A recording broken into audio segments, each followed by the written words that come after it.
Hi, my name is Reed Silverne. The name of this show is Fed Pride. The reason it's called Fed Pride is because I'm a federal employee or a federal worker, retired, and proud of it. For me today, it's June 21st, 2013. For you, it's sometime in the next 2 to 4 weeks. And as always, I have a problem trying to figure out what do I want to talk about that's actually going to be relevant in 2 to 4 weeks. There's a ton of news going on for me right now. And in my world of the 21st of June, you're looking back through time at me on this particular date. Among other things, there was the Federal Reserve Chairman made a big speech that said that he's going to ease up on his quantitative easing. He's going to taper off. And there was a very, very short taper panic for 3 days. And the stock market went down about 4 to 5% all told from the top. Among other things, in China, they are cutting down on credit because they're trying to prevent a housing boom and a building boom similar to the one that we had that destroyed our economy in the Europe and the United States, or almost destroyed our economy. So their interest rate has risen to short term to almost 11%, peaked out over 12%. And I think for 1 second it was at 30% when the markets were confused about what the premier was trying to do. In fact, China suffers from overcapacity. They've competed and basically dumped products on the entire rest of the world, on Europe, the United States, and everywhere else, and sucked up commodities like they were going out of style, to the point where gold was, I think, over $1,900. Silver was well over $35. Other commodities were going through the roof, such as gypsum that goes into concrete, steel, iron, you name it, and a lot of foods. Which, of course, can cause inflation. That's pretty much reversed now because now everybody doesn't think, or at least the markets don't think, that China is going to go wild and grow and grow and grow. Meanwhile, America is growing just fine. And part of the economic micro panic was that our chairman of the Federal Reserve did his monthly speech.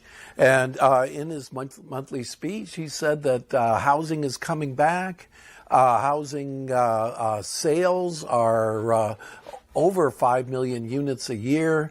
They highest since they've been in 2009, when there was a special program to pretty much give away houses or special credits. And the highest, other than that one little micro bubble, since 2007, at the end of the boom. Housing sales topped at 7.2 million units a year, but that was during a bubble, where when people were buying houses they didn't need and being credit that they shouldn't have gotten. So the 5 million is a good sign. And it's also the reserves, the inventories of houses was as high as 12 months. In other words, it would take 12 months or 13 months at the present rate of sales to use up all the houses that are that were available.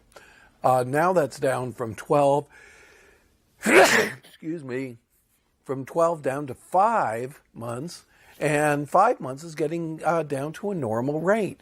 So we have the housing crisis almost over, the credit crisis almost over. Unemployment is still at 7.5 or 7.6%, but it's going down slowly. And as far as the actual pure number of jobs that were available at the height of the last boom, We're still about 3 million jobs short of that. Of course, there's more people. And there's a lot of youth unemployment and so on and so forth, and a lot of people that are getting part-time jobs that really need full-time jobs. So the economy isn't repaired, and that might be a good thing, and I hate to say it, because the worst thing that we could have right now with our high levels of debt is inflation. And with China ramping down and commodities coming back to normal, and it looks like inflation is not looming. In fact, the bubble even in stocks, which is not much of a bubble because it brought it up 5% higher than the last high, and really is bubbled from the stock market collapse to half its value back to the value that it had before, and then above a few percent. So if you had bought into the S&P 500 or the Dow at its height in 1999, 2000, basically over 14 years you would have made about 5%, which is not a very good record for the stock market. However, from the bottom in 2009 till today, the stock market has gone up 130%. And that's quite a bit because it had gone down by more than half, and now it's a little bit higher than it had been before. So what are the other stories? The president just announced a pick for the next FBI chief. A bunch of other things are going on. And then, of course, we have the scandals. And the scandals of 2 months ago, the IRS scandal targeting conservatives. Of course, the conservatives, the Tea Party, and so on and so forth were saying they were social welfare organizations, didn't have to disclose their donors, and they were running candidates, and they were having demonstrations, and they were doing almost exclusively political things. So, a few IRS agents targeted them, mainly because they weren't social welfare organizations. They were really not qualified. But, now that the controversies come up, they've given it to them. So is that, a big scandal? Well, it's only a big scandal if they find a letter that's signed by Barack Obama before the election or back in 2010 that said, use the power of the government to destroy the Tea Party. I don't think that was done. There's no evidence that was done. The head of the congressional committee that's investigating it, Darrell Issa, had a secret interview with one of the principals and released only damaging statements that were culled from her interview. And the head of the Democrats, the ranking Democrat who had a copy, just released the whole interview, and it pretty much contradicted what Darrell Issa was saying. So that controversy is still going strong. If you watch Fox News or if you listen to Rush Limbaugh, however, in the mainstream, it seems to have faded away. There was another one that was about subpoenaing the AP looking for leakers. And, of course, when the leaker was a guy from Fox News, the Fox News was concerned about it. When it was a leaker from the AP, Associated Press, they weren't so concerned. So that one's pretty much over. There was some people that didn't like it. However, there has been a new scandal that's really not a scandal unless the underlying legality is a scandal. And that is an NSA kind of hangers-on who worked in Hawaii at a NSA listening station named Snowden. Told his boss, I'm going to be going away for a couple weeks, and told his girlfriend, I'm going to be out of touch for a couple of weeks, and showed up in Hong Kong, of all places. Hong Kong is controlled by China, right about there, and not exactly the most open and democratic country in the world. And had a big interview with the Guardian newspaper, and the Guardian is the super liberal kind of anti-American newspaper in Great Britain. And just went on and on, actually released documents that are classified, released a FISA court order to basically, for a 3-month period, I guess probably not the only one, to tell a specific phone company to release metadata, massive amounts of data on who's called who, and for how long, and what number is called what other number. And there's a lot of different opinions. Now, I've worked for the government for many, many years. I've long since given up my privacy voluntarily, and I realized it was voluntarily. And so I'm not that surprised, so what, big deal. However, I am very interested in my relatives. I've talked with some of my nephews who are younger, and they are just, they use the internet every day. They use interactive video games every day. They use Facebook, they use Twitter, they use LinkedIn, and they have in their minds an expectation of privacy. They've also been outraged at Google for collecting metadata on their likes and dislikes, and Facebook, and their tendencies and what they swamp through in order to target ads and commercials directly to them. Clearly, that kind of data can be used for almost anything. But if there is a scandal, and I don't really think there is, I definitely think this guy is wrong. It's absolutely wrong and a violation of your oath. And for a federal worker or a federal contractor who has a clearance to give up anything that is classified, even down to confidential or company confidential.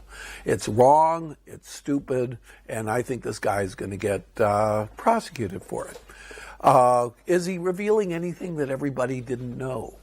Well, it's hard to say. Anybody who's watched 24 or the TV show about the FBI, Criminal Minds, or any of these shows, Point of Interest and Person of Interest, and all these shows all the way back to the 90s when they had a movie called Enemy of the State with Will Smith that basically said, we know everything. We know everything about you. We have access to every camera, to every database, to every phone call, to every internet, and so on and so forth. And they've been interviewing various people that are in the know. And before 9/11, there was a program to basically run algorithms on metadata on the open internet. Basically, they were anticipating what Google perfected. And they were actually on their way toward discovering an al-Qaeda network in the United States by links from this person to that person to this person to that person in Pakistan or Afghanistan. So that particular program was shut down by the lawyers because they said, because in the course of all this data, such and such a foreigner called so-and-so, and that phone number led to so-and-so, and that phone number led to so-and-so, because the names of Americans came up, as they would. I mean, people call their car rental guy, and that's an American. People call their landlord, and that's an American, and so on and so forth, along with whatever nefarious contacts they have with their fellow conspirators. So a lawyer came in, saw that there were names of Americans in these records and shut the whole thing down. And that came out during the 9/11 hearings, and the Patriot Act came up literally late October 2001. And not only were people terrified about 9/11 and more 9/11s happening, but also there was an anthrax scare where letters are coming into to major institutions and governmental institutions with white powder that turned out to be anthrax that killed some mail workers. So panic ensued, and a gigantic bill went through called the Patriot Act. And the fact of the matter is that as long as you go through what they call a national security letter, and you go through and get it approved through a FISA court, which is the Foreign Intelligence Security Act, I believe, and there's a special secret court. And yes, it's secret because these are secrets. And if it gets public that they're targeting so-and-so in such and such a network, that would basically benefit that particular potential terrorist. So, yeah, there's a lot of secrecy involved, and something that you would expect a lot of secrecy to have. And there you have it. So they passed this law, and the extent of this law is incredible and breathtaking. Now, at the time, people were mostly incensed or involved because basically somebody called you a terrorist, they could detain you, which sounds like rounding people up, Soviet style or totalitarian style and mass roundups. There were a lot of questionings, but there were not mass roundups. But there could have been under this rule. And what people don't remember is that the Patriot Act passed in 2001, but it had to be reauthorized every 4 years. So it was reauthorized in 2005, and then 2009, and then there was a big extension to some very, very particular things, including the things that supposedly were being leaked by this guy Snowden in 2011. And his concern is that the NSA can and will monitor all communications that come through the United States or through these servers, protected computers are called in the law, and that they can subpoena the whole big pile and then swan through that data, and they can either find out that there's a terrorist cell, like the Tsarnaev brothers, or they can find out that so-and-so called his drug dealer and round up everybody who's made an illegal transaction. And in the original Patriot Act, which has been reauthorized a bunch of times, basically they can go to all the banks, and I believe they have, and find all the shell corporations, who owns what corporation, and so on and so forth. And what can be used to find money launderers and asset hiders of terrorists can also be used by the IRS to try to find all those people like Romney and others who have shell companies in the Cayman Islands and are avoiding taxes in that kind of gray area of legality, which is where they say, well, I'm not, the law says this tax avoidance is illegal, but it hasn't been tested through the courts, so I'm just going to do it anyway. And which is a lot of what Romney had done, came out during the Romney campaign. So, Romney could be swept up and caught, and the IRS could use the same data to just target everybody who's has shell corporations and shell trusts in foreign countries, and that are saying that their American earnings are really the earnings of the foreign operations, and not pay taxes on it. Kind of similar to Apple as well. Says all of their intellectual property developed in Cupertino, California, is really owned by a company in Ireland, and they don't have to pay any tax on it. So the irony is that the Patriot Act, which was promoted by the Republicans, could actually hurt, the wealthy and the Republicans themselves. And, of course, the libertarian Republicans like Rand Paul is completely outraged. Plus, on top of that, basically, everybody you've called, everybody everybody who you called, who they call, and on and on and on, is findable through these massive databases. Now, however, there's one thing that hasn't been taken into account, and that is the just general incompetence of government and government contractors. Clearly, Booz Allen, the government contractor that hired the leaker, is so incompetent that they hired a guy who's a member of the Electronic Information, I forgot what their organization, association, or whatever it is,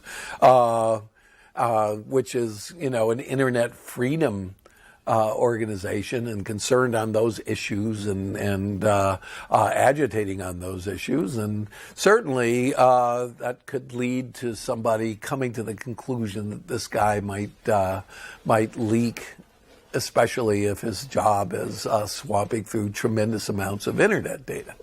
Or at least if he's involved in it.